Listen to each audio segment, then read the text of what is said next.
बोलिए शालिग्राम महाराज की जय। बोलिए विष्णु भगवान की जय। बोलिए सत्यनारायण भगवान की जय। देवोध्यायो श्रुतवाचो अथन्यास्तः पृच्छामि पुरातजा काशीपुरे निरम्बे हरेदीर्घनः शतं व्याकुलो भूतं पाणिपते तभ्यां भूतले दुःखतां ब्राह्मणोत्तम भगवान ब्राह्मण प्रियम है। श्री सूजी महाराज बोले कि सौनक आदि ऋषियों, अब हम एक कथा कहते हैं, सो ध्यान पूर्वक सुनिएगा। पहले कथा इसको किसने किया तो सुनिएगा। अति रमणीक नगर में काशीपुर में एक सदानंद नामक के निर्धन ब्राह्मण रहते थे।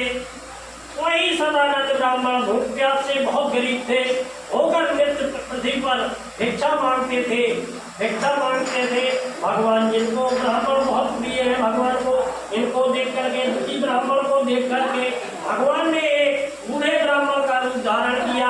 और ब्राह्मण इतने पूछने लगे कि हे ब्राह्मण, तुम किस कारण से नित्य पृथ्वी पर दुखी होकर के घूमा करते हो? हे ब्राह्मण, तो सब मुझे दुख का कारण बताओ, सुनने की इच्छा है तो बताइएगा।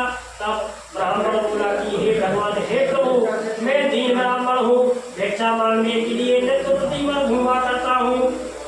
हे प्रभु, यदि कोई छोटा उपाय है दरिद्र मिटाने का जानते हो तो कृपा करके बताइएगा।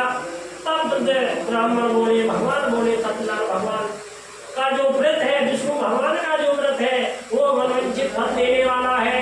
वही व्रत आप करो ब्राह्मण, तुमको उनका उत्तम व्रत करने से, पूजन करने से, इसके करने से मनुष्य का सभी दुख दूर हो जाता है। इसके बाद ब्राह्मण देव को इस व्रत का विधान बता करके भगवान समझा करके यज्ञरूपी भगवान अंतर ध्यान हो गए भगवान। तब सदानंद ब्राह्मण ने विचार किया, जो ब्राह्मण वृद्ध ब्राह्मण मुझे भगवान बता गए थे व्रत करने के लिए, मैं वह व्रत अवश्य करूंगा। ऐसा मन में विचार करके रात को लेट गया। उसे रात को नींद नहीं आई। सवेरे उठते ही सदानंद ब्राह्मण ने संकल्प किया, जो मुझे आज भिक्षा मांगने से मिलेगा मैं वही प्रभु का पूजन के लिए सामान लेकर के आऊंगा, सामग्री लेकर के आऊंगा और उसी से भगवान की पूजा करूंगा। ऐसा मन में विचार करने लगा। इसी व्रत के प्रभाव से भगवान के व्रत किया उन्होंने श्री सदानंद जी ने, और वह उनका दरिद्र पूरा दरिद्री हो गए थे तो दरिद्रपन दूर हो गया, संपत्ति मिल गई, दुख दूर हो गया, सभी प्रकार से संपत्ति मिल गई उन्हें। सभी ब्राह्मणों में श्रेष्ठ गिनने जाने लगा वह ब्राह्मण सत्यनारायण भगवान की कथा सुनने से। उसी दिन से वह हर महीने श्री सत्यनारायण भगवान का उत्तम व्रत करने लगे। तथा इसी प्रकार ऊपर कहे अनुसार श्रेष्ठ ब्राह्मण सत्यनारायण भगवान का व्रत किया, सब पापों से छूट करके सदानंद ब्राह्मण मोक्ष को प्राप्त हुए, जो अति दुर्लभ है। हे ब्राह्मणों, जो कोई इस पृथ्वी पर इस व्रत को करेगा तभी उस मनुष्य को सब दुख दूर हो जाएंगे। इस प्रकार से महात्मा नारद जी से विष्णु भगवान को बताते हुए, नारद को बताते हुए विष्णु भगवान को ब्राह्मण तो सूजी महाराज कहने लगे कि हे ब्राह्मणों, मैंने तुमसे पहली कथा सुना दी, दूसरी कथा सुनिएगा। उस ब्राह्मण से सुनकर फिर दूसरी कथा किसने सुनी, इस व्रत को पृथ्वी पर किसने किया, सो सुनने की इच्छा तो सूजी महाराज से सभी ऋषि बोले कि सुनाइएगा महाराज।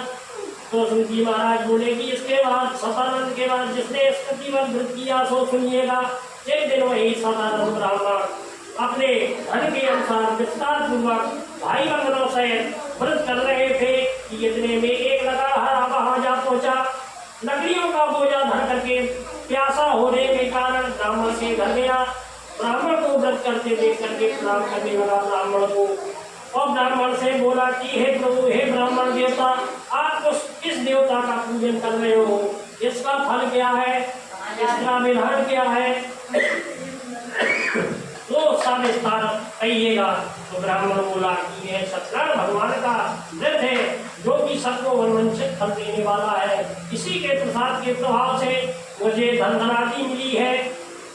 उनसे इस व्रत का प्रभाव सुनकर के लकड़हारा बहुत प्रसन्न हुआ और प्रसाद पा करके जल पी करके अपने नगर को घर को चल दिया। सत्यनारायण भगवान देव की कृपा से मन में चिंतन करता गया रास्ते में कि सत्यनारायण हे प्रभु सत्यनारायण कह करके लकड़ी गांव में लेकर के गया जहाँ धनी लोग रहते थे। सत्यनारायण भगवान का उत्तम व्रत करने लगा, वो लकड़ी बेच आया, उसका दूना दाम मिल गया उसे। तो ऐसा मन में चिंतन करते हुए लकड़ी का बोझ भर के जिस नगर में गया जहाँ धनी लोग रहते थे, उस दिन लकड़ियों का उसे दूना दाम मिल गया। तब तो उसको अति प्रसन्नता हुई और प्रसन्न होकर के सुंदर पके केले लिए, पके केले लिए, सकल घी दूध गेहूं का आटा लिया, इन सबको सवाया लेकर के अपने घर को चल दिया तथा भाई बंधुओं से इकट्ठा करके विधि पूर्वक व्रत किया भगवान का। इसी व्रत के प्रभाव से उनको धन पुत्र आदि सब कुछ मिल गया और यह इस लोक से सुख भोग करके अनंत में सत्यनारायण के पास वैकुंठ धाम को गया। इति स्कंदे पुराणे देवाखंडे सत्यनारायण कथायां द्वितीयो अध्यायो।